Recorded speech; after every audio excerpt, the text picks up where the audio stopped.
So guys, welcome sa ating munting channel. Halika't pag-usapan natin ang mga tips sa pagtatanim ng ube sa container.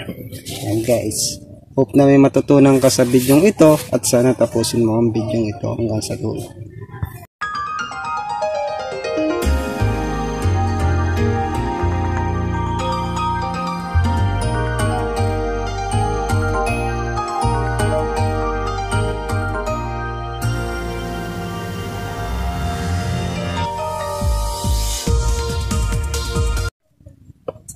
Hello guys, halika't pag-usapan natin ang mga tips kung paano magtanim ng ube sa container. So guys, bago tayo magsimula is basahin muna natin yung comment ni Mr. Rai.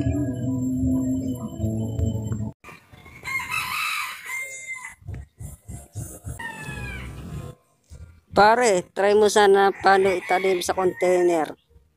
Naghahanap kasi ako ng tips kung paano mas matiwasay at madali lang ang pag-harvest kapag pwede na yung ube. Yan Mr. Rai, bali nabasa na natin yung comment mo. So Mr. Rai, ito na po yung request nyong video kung mga tips kung paano magtanim ng ube sa container. Hope na magustuhan nyo Mr. Rai at magustuhan din ng mga viewers natin. Yan guys.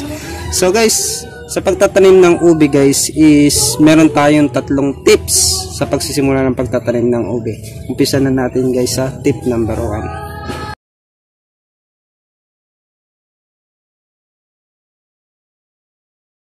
So guys, yung tip number 1 natin is container and space.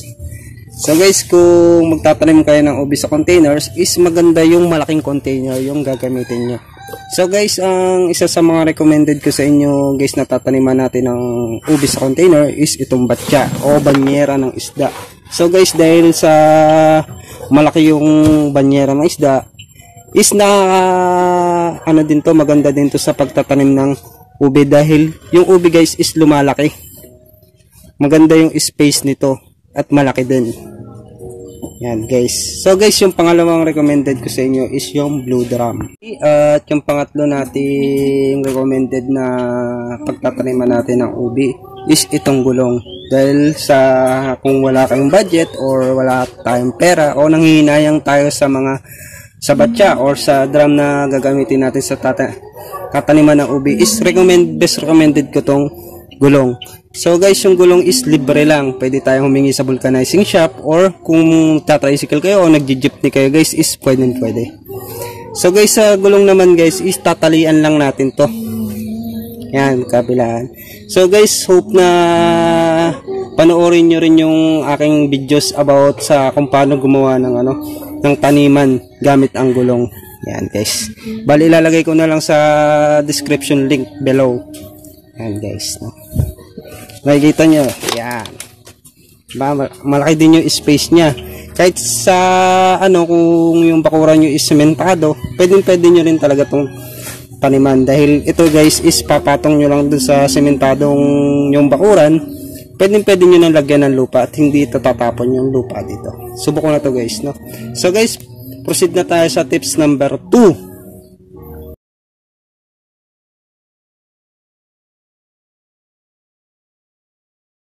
So guys, proceed tayo sa tip number 2. Yung pinaka-importanting tip sa lahat, yung soil mixing. So guys, sa soil mixing guys is kailangan to at pinaka-importante to. Dahil guys, yung ating tataniman ng ube is container at limitado lang yung nutrients at espasyong ginagalawan ng paglalaman ng ube. So guys, sa soil mixing is ang kailangan natin dito is cow manure o dumi ng baka. Yan. Kung meron kayong chicken manure, pwede to at pinaka-the best talaga sa pagso-soil mixing natin. So guys, ang isa pang recommended natin sa pagso-soil mixing is yung carbonized rice hull. Dahil wala akong carbonized rice hull, ito na lang munang gagamitin ko. Yung humus soil o yung yung dahon na hinalo sa lupa. Yan. Hindi guys, mag-soil mixing na tayo. Saka nga pala guys, bago tayo mag-soil mixing is iyaano ko rin sa inyo itong kukuhas. Dahil yung ating ube minsan guys is tinatamaan din ng fungal disease o yung root disease. Yan. So guys, mag-soil mixing na tayo. Yan. lagay lang natin yung ating cow manure.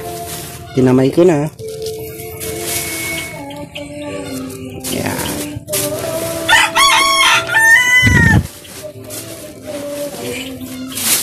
Kaya lang kaya ng konti para sa aking ang ibang mga halaman. Tapos lagyan natin yung ating kokohas. Yan. O kaya bunot na ulit. Tayo na mag-mixing. Haluin lang natin guys. Kailangan maging buhaghag yung lupa. Kasi kailangan ng ubi ng buhaghag na lupa.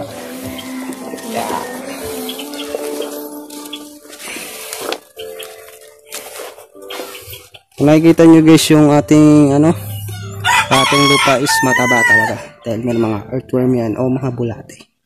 Yeah.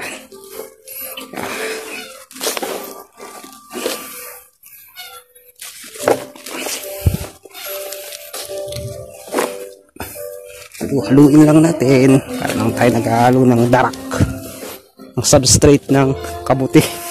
Yan. Yan guys, bali okay na siguro tong paghahalo natin. Punta na tayo sa last tip natin, ang tip number 3.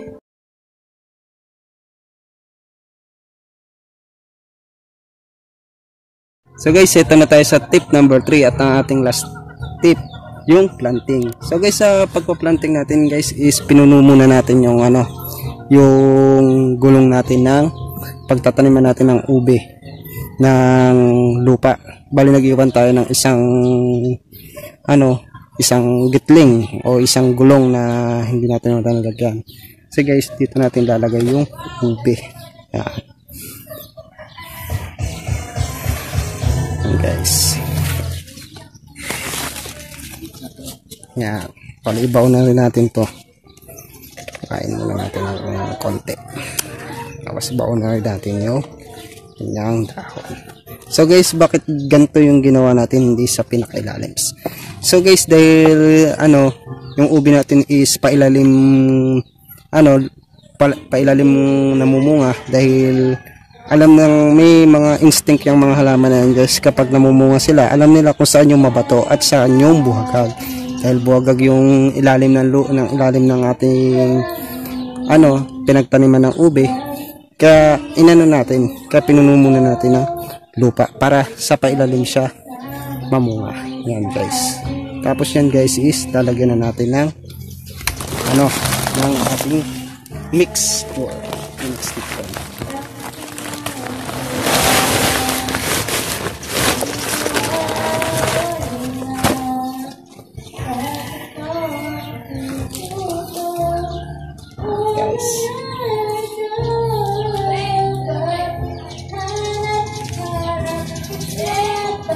Yan guys, ganyan lang yung tatlong tips na ating iiwan ngayong part 1. So guys, hanggang dito na lang ako. Kita-kits na lang tayo sa part 2 dahil magbibigay na naman ako ng 3 tips sa kung paano mag-alaga ng ube pag tumubo na. So guys, like and subscribe na lang sa aking channel. Sana may natutunan kayo sa video ito. At huwag niyo rin kalimutan na i-like ang aking Facebook page.